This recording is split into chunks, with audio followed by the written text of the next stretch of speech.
Hi friends, அஸ்ஸலாமு அலைக்கும். Welcome back to my channel. இன்றைக்கி வந்து பார்த்தீங்கன்னா, இந்த தெம்பிலி மரம் வந்து நான் உங்கள்கிட்ட அடிக்கடி சொல்லியிருப்பேன். இந்த மரம் வச்சு வந்து 5-6 வருஷம் ஆகுது. ஒரு காயே காய்க்கல. ஏன்னா இது வந்து பட் மரம் 3 வருஷத்தில் காய்க்கும் அப்படின்னு சொல்லிட்டு அவங்க தந்தாங்க. ஆனால் 5-6 வருஷம் ஆகிடுச்சு. இன்னும் மட்டும் காய் இல்லை அப்படின்னு சொல்லி கவலைப்பட்டுட்டே இருந்தேன். இன்றைக்கி வந்து பார்த்தீங்கன்னா பூ பூத்துருக்கு. உண்மைக்குமே அவ்வளோ ஒரு சந்தோஷமாக இருக்குது. இது 2 பூ பூத்துருக்கு. இந்த சைடில் ஒன்றும், அங்கால சைடில் ஒரு பூவும் பூத்துருக்கு. உண்மைக்குமே அவ்வளோ ஒரு சந்தோஷமாக இருக்குது. ஏன்னா நாங்கள் இந்த வீட்டுக்கு வரும்போது வச்சது. இப்போ நாங்கள் இந்த வீட்டுக்கு வந்தே 5 வருஷம் ஆகிடுச்சு.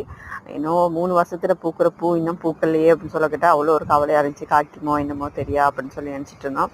மாஷால்லா இந்த தடவை காய்ச்சிருக்கு. அவ்வளோ ஒரு சந்தோஷமாக இருக்குது. இது வந்து எங்களோட மாமா வச்ச மரம். அது காய்க்கணும் அப்படின்னு சொல்லி சல்லியெல்லாம் நீந்திக்கிற மாமா போட்டார்.